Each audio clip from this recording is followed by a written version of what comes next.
Hello and welcome to the Wellness and Hospitality interview series. Today, I have a very special guest with me, joining me all the way from Canada, Saawan Logan, founder of North Water. Thank you so much for joining me Thank you. today. Oh, thank you. Thank you so much for having me. Such a We pleasure to be here. I'm just so happy you're here. And we had a very interesting conversation a couple of weeks ago, and I found it fascinating. You provide our people, our businesses water, and I'd love to learn more about your story. So tell everyone about your story. So thank you, first of all, for having me on this platform. I truly appreciate it. Um, I'm going to give a brief background and I'll also explain why I'm here too. So North is Canada's water. We're Canada's Rocky Mountain water. We're a glacial source. If you can see me, you can see my background, you can see the Canadian Rockies, sharp edges, and lots of glaciers. And how fortunate are we to have that in our backyard, right here in Canada, in Alberta? And so on a hike, I decided one day, well, why does the world not know us for our water? We've got one of the largest reserves in the world of fresh water. We've got some really high quality water that is actually better for you, very mineral rich, great mineral composition as well. So not just mineral rich, but a good mineral composition. And the world doesn't know us for it.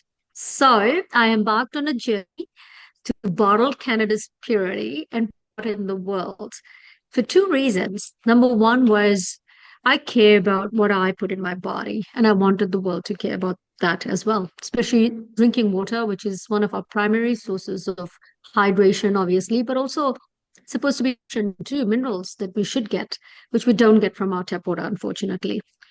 And number two was to change the way industry looked at beverages.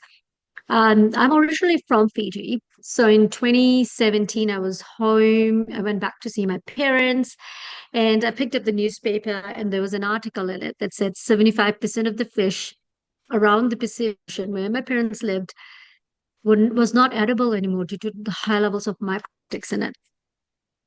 And my parents are pescatarians. So that was not a good moment. I grew up eating seafood. When you grow up on a small island, fish is primarily your diet, and so you get that, and then all of a sudden it's like, it's way too many microplastics that fish ingests and then human ingest as well. And so I couldn't get myself to be anywhere near plastic. That was such a horrifying statement to think that, you are ingesting that plastic, we are ingesting that plastic. So for an island that has nothing to do with, doesn't even consume that beverages in plastic bottles, but plastic floats across the ocean, no matter where in the world you are, they'll Yeah. find you. So I had two big reasons to not to kind of break the industry, and I wanted people to come along on the journey with me to showcase our, what it meant to consume something that we consume more than anything else.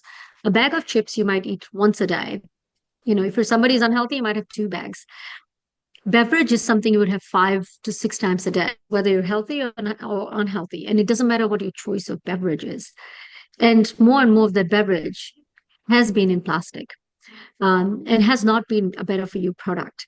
So it doesn't support anything we want to stand for as society anymore. And so that's how North was born. So to put Canada's water on the map, Canadian Rocky Mountain water, a better for you water, a high glacial source of high minerals, just a good quality water in a plastic alternative, because I was tired of plastic. So we came up with these bottles that's in my hand that are reusable as well. So it's not just a single use product. If your tap water is safe for you to drink, go drink out of the tap as well. You can reuse this bottle to do it. And we targeted primarily the hotels. So we launched a week before COVID, and we built our own facility. So it took a while. By the time we launched our product, COVID happened, but we targeted primarily hotels, because the one thing we did know was that if we could make an industry change its mind of how it was viewing something, it was the hospitality industry. And what has your experience been, right? You opened right in the midst of the pandemic, and how have these last years kind of shifted your perspective because you have a very clear purpose. You're a purpose driven business. You're very clear on your why. And how have these last few years shifted or further kind of sharpened your values? So two things happened. Pandemic happened, which was number one. So as you just mentioned. But what really came out of it in the last few years is that life was businesses that were just starting, that existed, they had difficulty. Businesses that were running had even more difficulty. And there was good and bad to it all. There was the good of pandemic where supply chain became such a big issue that anything that was local and readily available was a check mark. But then the second part happened, which was businesses were struggling. And as they were struggling, they were not looking for alternatives. They were looking for what was alright, what was available, what was cheap. Because at 50% occupancy, 25% occupancy is what hotels were supposed to be at. Hoteliers didn't really make money. Everything went through the roof. So where they could cut costs, they kept cutting costs, which is, a bottle of Aquafina Dasani, which is one of the Coke and Pepsi products, is way cheaper to get. You're paying 30 cents a bottle. So why would you, even though it's in plastic, why would you go for something a little bit more elevated? So that was kind of the general theme you started seeing. And then there was the other smaller boutique hotels that just wanted to stand out and were like, no, we're not going to support pollution because we've just seen what the world looks like when the air is clean to breathe. And when we need to be more mindful of our backyard because more people were spending time in their backyard that completely embraced the change and embraced us. So we saw both sides of the coin. Um, and how did it change our perspective? Well, it made us realize that the industry that is actually very well to do in terms of, there's they price elasticity is not something that ever probably even crosses their minds, right? They during COVID, you could see that, like, hotels that were struggling still put up their prices. They went from $200 a night to $700 a night. And it's the same thing today.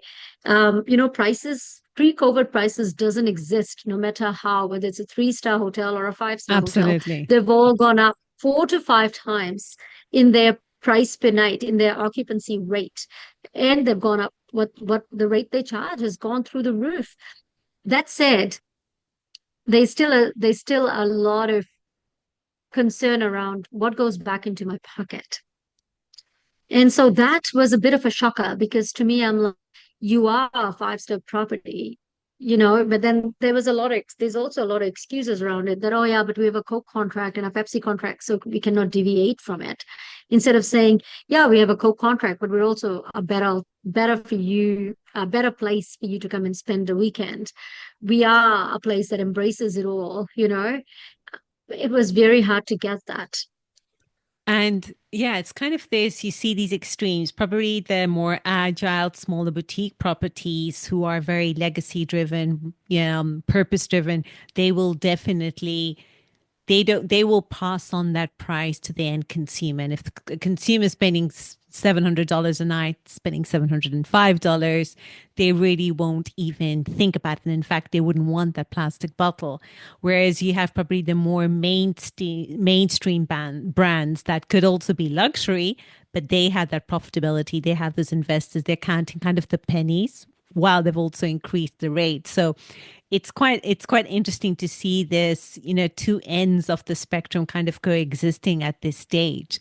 But what is clear is that there is an increasing awareness around sustainable business practices. And it's something that hotels have caught on to, that if they don't embrace it, they probably won't have any consumers going forward, right, in the next 5 to 10 years.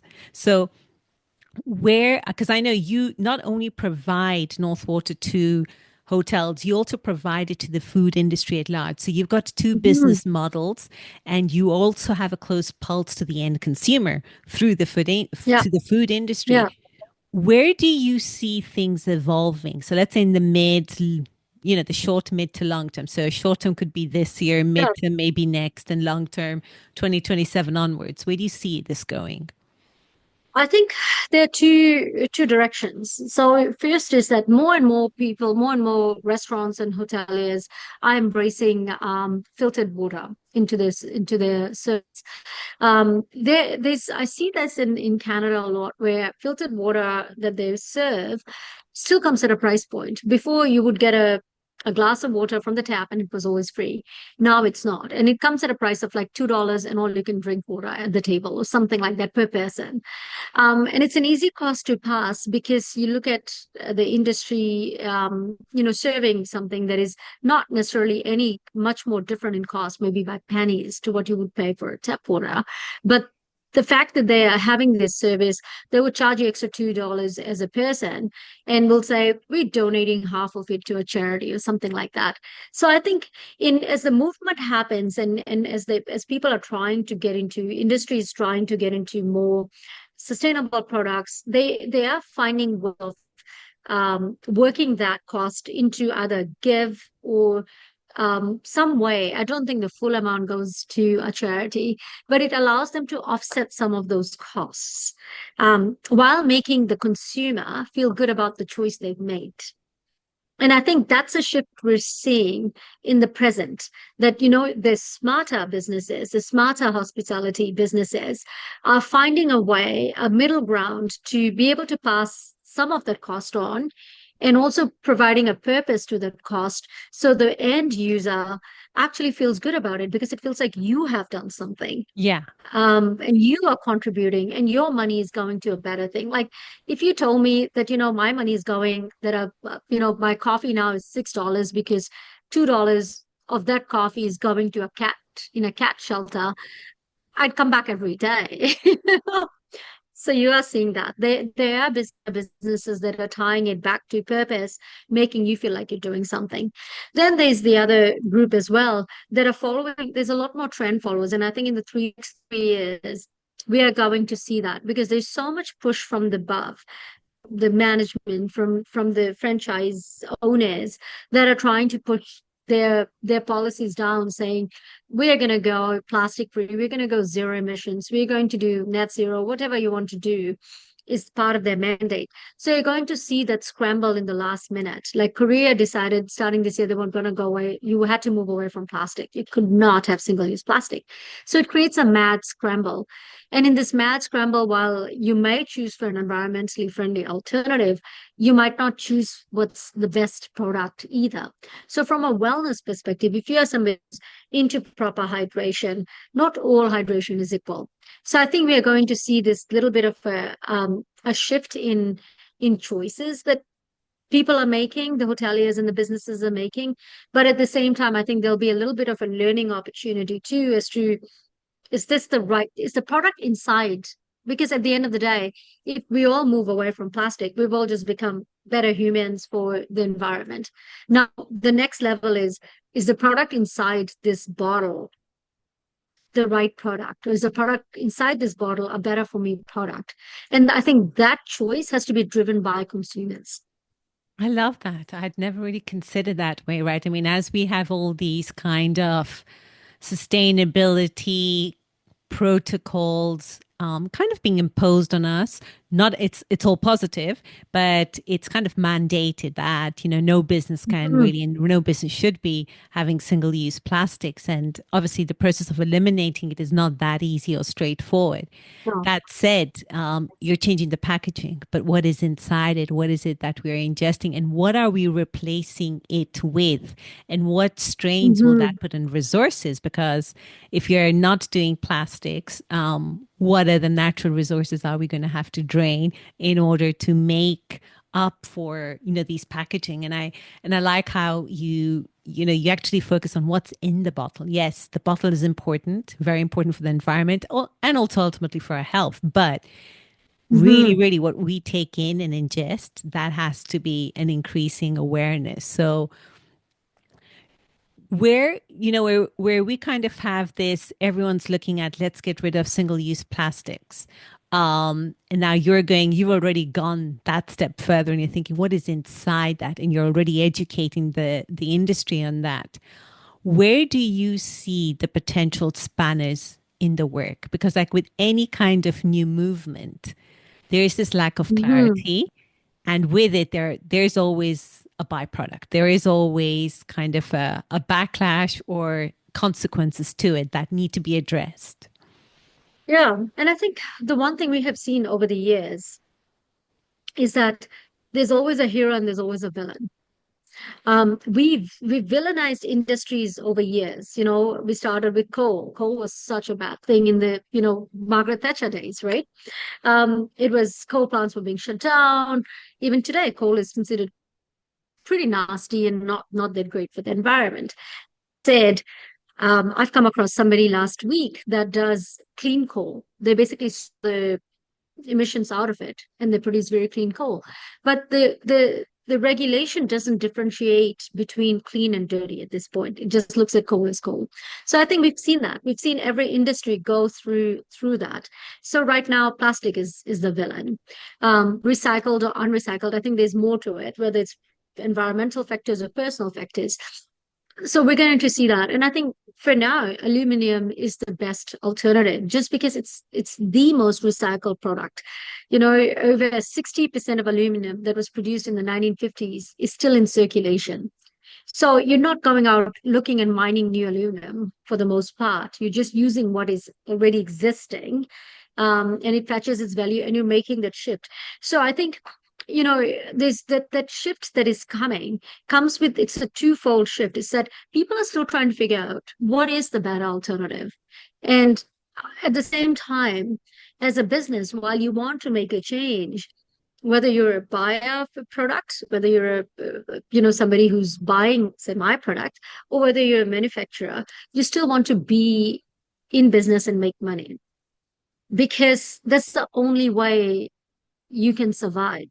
Yeah. It's not everything out there is a charity because charities don't make money. And run a business, you need to make money. You need to take a risk. You need to be rewarded for the risk, or no one will ever take a risk. And if people don't take a risk, we don't change our mindsets, we'll always be where we were because innovation has no room then. Right. So I think there is that shift is not hasn't happened yet because you still have people who are very price conscious, very, very price conscious, yet they want the move, the new product. They want what's better for you at the price of plastic, which is literally 1 cent to produce if you're on an expensive side, right? So I think there's still a lot of work that needs to be done, a lot of education that needs to be done, as to what does it mean to take less or to be able to make those changes, and what is the transition going to look like? It's not going to be an easy transition. Can we bear that transitional cost for the X amount of years until we've changed the mindset and it's become a norm? So I think on this journey, we're still we're still in the very early stages of Yeah, this we're journey. figuring it out. We're still figuring out the better options and the implications. And in the midst, I mean, I think this is part and parcel of when we're letting go of the bad way or the thing we didn't know was not that good to do. And now we're trying to opt for a better way.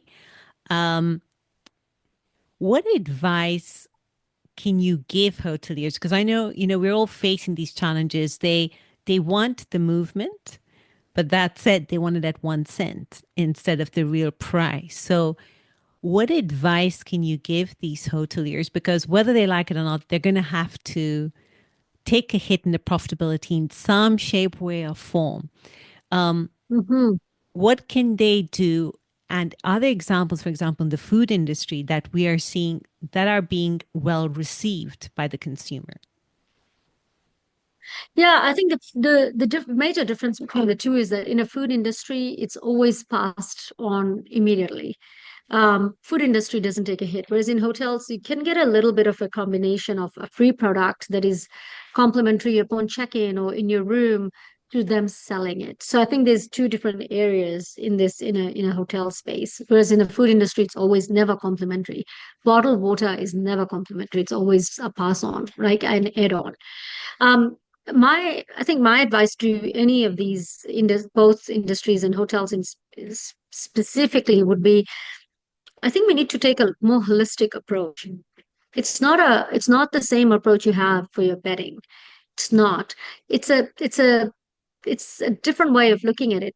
For a hotel that's always been used to giving out water for free, if you have that property, let's find a way of sharing that cost. If you said below in your invoice, now there's a thing called hotel something fees, thank you for showing up fees, which is above and beyond your room fee, your room rate. If you are going to be offering something, if you're putting taxes anyway, if you just said, you know what, we charge $1 per room or dollar per guest as part of our sustainability offering, and we're offering all of these things that are way more sustainable.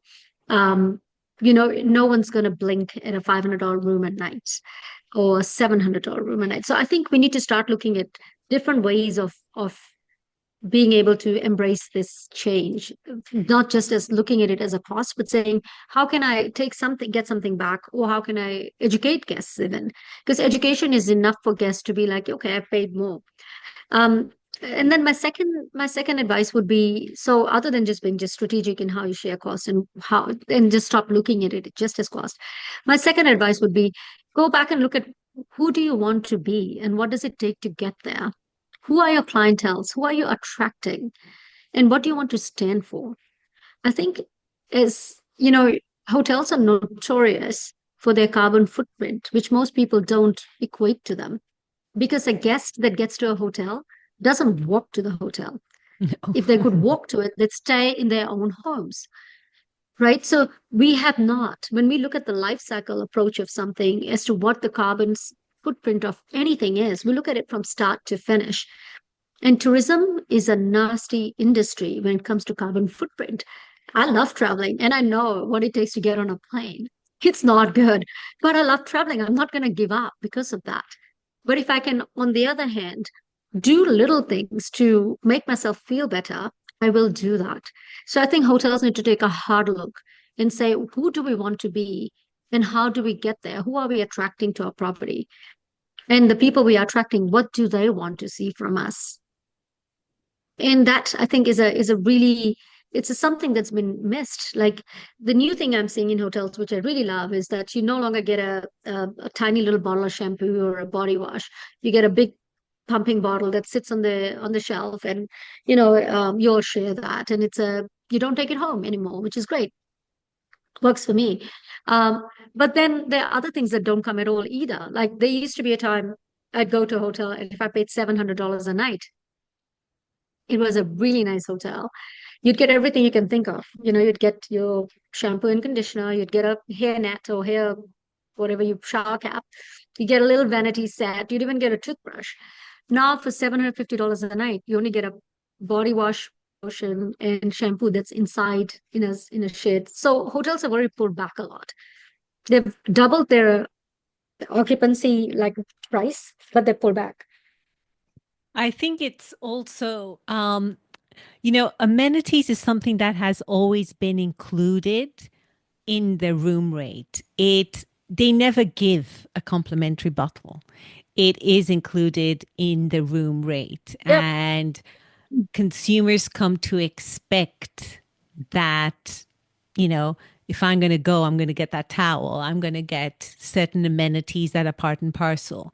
So hotels definitely do, I think, pass on their costs to the end consumer. How they package that going down probably is a different kind of scenario, but there is definitely that flexibility. That said, everything is so expensive right now. Cost of food is expensive. Of course. Yeah. Labor is expensive. Yeah. Everything, inflation, Mhm. getting just life has become more exponentially expensive. And you're talking about an industry that went to literally a standstill, heavy losses during the pandemic. Mm. And in many countries, these owners were not there were no kind of plans from the government to help them. It was pretty much out of Yeah. the pocket expenses. Mhm. And then Mhm. overnight, your profitability model changes. that's a hard hit, and that's difficult to kind of recover from that. Then obviously Of we want course. to do things right. Things do need to be done Yeah. right. But I think there is this phase where I like how you phrase it, where just explain it to the consumer. They will pay for it. And there are certain hotels. There's one in Canada where you're Fogo Island, where they Yes. actually very transparent about the different Hmm. why are they that expensive. Yes. And from what I understand, they don't tend to suffer when it comes to occupancy. Actually, it's No. attracting, as you said, you said earlier on, where do you want to be? What do you want to stand for, Yeah. right? They Yeah. know Of they're course. remote. They know they're remote, and they know that they have a Yeah. carbon footprint. So, I like how you really bring that message of get your purpose clear. What is it that you want to stand for? Yeah. And it's difficult for hoteliers too because they are still recovering from the nastiness of the 20 between 2020 and even 2020 when things were still opening up. People didn't know what they wanted. Hotels suffered. Even if you had the property, you couldn't do anything about it because you could only have 12 guests. And then to make it worse, you also had, your towel cost went up because shipping went up. Like silly little things that you never thought was going to happen. You had to put extra effort into cleaning. So it was a really big hit, unfortunately, on the industry, and it was very unfortunate. That said, we are bouncing back now. Yeah, And in all of this, I find one of the things I see quite a bit is that, yes, the mandate that comes from above, which is, you have your corporate that says, we're going to go plastic free and we are going to do this and do that. And then the hotels are expected to execute on it. But then the hotels are also the management of the hotel, which is, your GMs and your executive chefs. They're also held to a P&L as well. Right. So it's a difficult balance. It's a tightrope dance for them, basically, where they need to be able to maintain their margins, maintain their profitability, their P&L, at a time where costs are so out of control, so out of control. So they look for ways of where they can maintain that margin. And anything, you're not going to compromise on your eggs. I get it. So where you can, you will. So it's a difficult situation even hoteliers are in. And and I'm very sympathetic towards it. and we see that also within the wellness industry. And I think because we're also notorious when it comes to not very sustainable business practices within, and we're selling wellness at the end of the day. And it's a very, it's a tight ship we're running. And it's also just drawing awareness of, okay, what is our footprint? What do we want to stand for? And then from there, work backwards and know that to radically change how we've been doing things, that's not going to happen overnight. There is so much cost associated with changing this movement, and there's so many variables that we just have to be patient and then choose which darlings we kill along the way in order to get to our destination. But there is no straight road, and I don't think there is any playbook out there. You can only do the best. And what you Yeah. do, increasing awareness, getting people to think it's not only outside, it's also inside. Let's not only think about today, but let's think about tomorrow after this is done, because it is a long process. And is there any, like for wellness directors now, they're looking for example, in the gyms to have some healthier options, or just how do they get the water to to their guests? What kind of advice could you give these wellness directors who probably don't have that power of decision like a chef or a general manager would, for example? Yeah. That's a good question because I think when I think of wellness, I look at it from inside out. I'm not just going for a day at a Nordic spa because, it helps my back. I'm going because it helps me feel good even inside when I come out. And it's not just après skiing, that's exciting. It's the whole how you feel afterwards and the day after, right? So I think it's focusing on that. What do you want of every product you serve? What is the hero of that product? What do you want your heroes to be? Identify those heroes. Are your heroes the quality of the food that you offer, the apple that you put on a plate? Is it just a mass produced apple that's coming, or is there a story behind that apple that is from an orchard nearby that doesn't use fertilizer, is certified organic? Because at the end of the day, if I'm going to the gym, I'm not going to ruin my appetite by walking out and getting a chocolate bar right after. I'm not going to ruin my work by doing that. And it's the same with hydration. I want my beverage to have high minerals because I want my everything that I've sweat off here. And I still want to be hydrated, and I want my minerals to remain in my body, not get stripped out. So I think it's making those, and they're not expensive decisions that make they're expensive. Now we've gone down the path of like, oh look, aluminum is expensive and bottle is expensive. We've gone down that story. But in a wellness facility, you don't need to go down the path of ultra expensive or ultra luxury or any of that. You just need to make those little choices. So I think the simple, tiny little baby step choices gives you a lot more credibility, because now my experience has my well-being in it, not just for me, but also for you. You're looking out for me as well. And so now I'm a lifetime customer because I go there and I know that the juice I'm going to get, the orange juice I'm going to get, is not a 0 calorie product with no sugar in it, but 17 different artificial chemicals.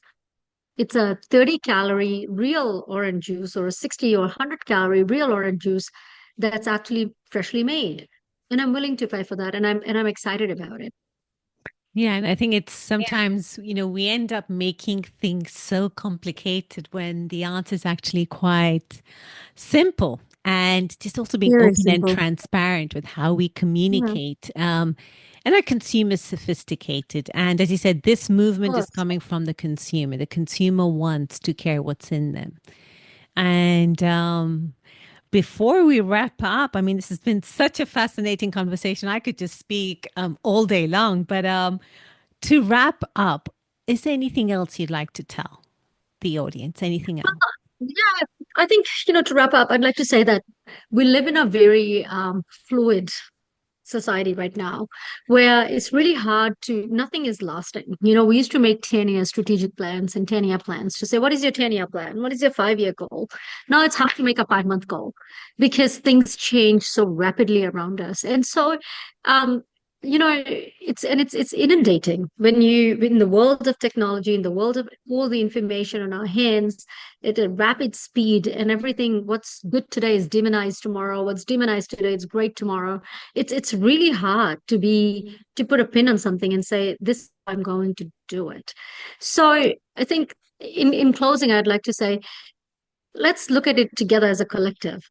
Let's stick true to stay true to who we want to be when we grow up and what our vision is, and just aim for that, because everything else is always going to come around and change around us. But our true selves, our vision, and what we stand for is only going to evolve for the better. It's not going to reverse. We're not going to go backwards. We'll only evolve. And so let's work in that space, knowing that we are meeting our definition of our true selves, and what we exist and why we exist and who we exist for. And just remember that, like, for us, everything here that we do today, it's on borrowed time and borrowed land and borrowed space. It's going to be for the people after us. And how do we make sure that in achieving our goals, we're not ruining what is there, what is meant to be, what's meant to be around for the generations after that? We're just here to look after. It's not really ours, right? We're just guardians of it. So how do we be the best guardians? Love that. So inspiring. Thank you so much, so and it's been amazing. Really are very inspiring. And thank you so much for being part of this Thank you. interview. Thank you so much. And I truly appreciate the opportunity. And I look forward to kind of hearing more and seeing how things go, and just seeing what other topics you've got lined up after me. I'm Looking excited. forward. Me too. Thank you so much. Thank you. Have a great rest of your evening.